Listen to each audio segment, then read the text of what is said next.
പെണ്ണാളെ ഇപ്പൊ ഇങ്ങനെ ബക്കറ്റില് ഷാമ്പു ഇട്ടിട്ട് മിക്സ് ആയിക്കൊണ്ടാ. ഞാൻ ഇല്ലെങ്കിൽ ഇപ്പൊ കാണാനു ഇതൊക്കെ നിങ്ങൾ ഒറ്റക്ക് ചെയ്യണ്ടേനു. പിന്നെ അല്ലാണ്ട് ഭാര്യമാരല്ലേ ഭർത്താക്കന്മാരെ സഹായിക്കാ.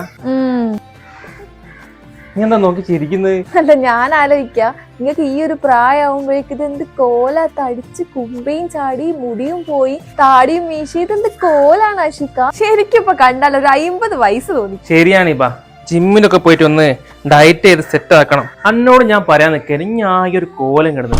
അതിന്റെ പണ്ടത്തെ ഭംഗിയൊക്കെ അങ്ങോട്ട് പോയി, ഇപ്പൊ കളറൊക്കെ അങ്ങ് കുറഞ്ഞിക്ക്. അപ്പൊ ഇതൊക്കെ നിങ്ങളെ മനസ്സിലിരിപ്പ്. കുറച്ചേരം ഇവിടെ ഇരുന്നാൽ എന്താ, മനസ്സിലുള്ള അറിയാൻ പറ്റിയല്ലോ. നിങ്ങൾക്ക് ഇപ്പൊ എന്റെ അടുത്തുള്ള സ്നേഹം കുറയാനുള്ള കാരണം ഇതൊക്കെ കഴിഞ്ഞല്ലേ. ഒറ്റക്കന്നെ കഴിക്കാൻ മതി കാറല്ലോ. കേക്ക് കഴിഞ്ഞില്ല, ഇല്ല തുറക്കൂല, എനിക്ക് സൗന്ദര്യം ഇല്ലെന്നല്ലേ. എന്താണ് ഞാൻ അങ്ങനെ പറഞ്ഞല്ല. ഇതെന്താ പെട്ടിയൊക്കെ പേക്ക് ചെയ്ത് അങ്ങോട്ടാണ്? ഞാൻ പോവാണ് അഷിക. സൗന്ദര്യം ഇല്ലാത്ത എന്റെ കൂടെ നിങ്ങൾ ജീവിക്കണ്ട. സൗന്ദര്യം ഉള്ള ഏതെങ്കിലും പെണ്ണിനെ കെട്ടിട്ട് ജീവിച്ചോ.